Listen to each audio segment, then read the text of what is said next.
There are 8 different kinds of quadrilaterals that we're going to study in this class. The first type of quadrilateral is a quadrilateral that has no distinguishing characteristics. None of the sides are congruent, none of the sides are parallel, none of the angles are congruent. That type of quadrilateral is known as a general quadrilateral. It has 4 sides, and all of the interior angles sum to 360 degrees. Now, if we take that general quadrilateral and we add some properties to it, it becomes something else. If we take that general quadrilateral and we make 2 of the sides parallel, we create a trapezoid. A trapezoid is a general quadrilateral that has 1 pair of parallel sides. Now, if we take that trapezoid and we make these 2 sides congruent to each other, we create a different kind of trapezoid. We still have 1 pair of parallel sides. We just also have a pair of congruent sides.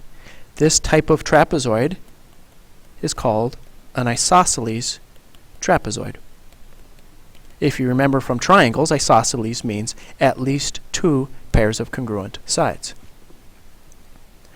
Now, if we take that isosceles trapezoid and we make not only these 2 sides congruent, but these 2 sides congruent, we get our 4th kind of quadrilateral. And in that 4th type of quadrilateral, we have 2 pairs of parallel sides. When we have 2 pairs of parallel sides, that quadrilateral is a parallelogram.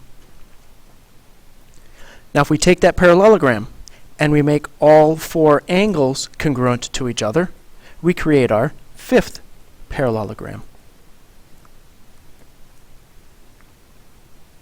We still have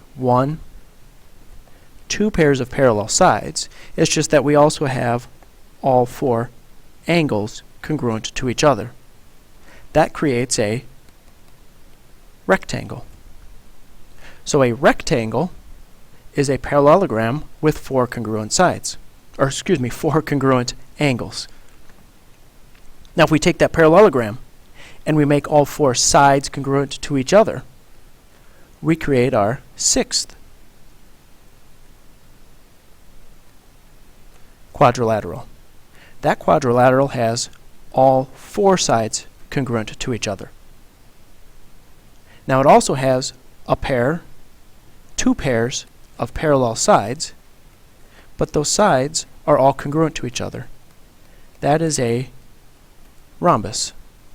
So a rhombus is a parallelogram with all 4 sides congruent to each other. Now, if we take a rectangle and a rhombus and we combine those 2 quadrilaterals, we end up with our 7th quadrilateral. We're going to borrow the congruent sides from the rhombus, and we're going to borrow the congruent angles from the rectangle. When we do that, we create a parallelogram where all 4 sides are congruent and all 4 angles are congruent. We create a square. So a square is a special kind of rhombus, rectangle, and parallelogram. And finally, the last kind of quadrilateral has congruent sides, but instead of the congruent sides being across from each other, the congruent sides are going to be adjacent to each other. They're going to be consecutive. We can also make that quadrilateral concave. Now, both of these quadrilaterals are called kites. So these are your 8 kinds of quadrilaterals. Memorize the names for these 8 quadrilaterals.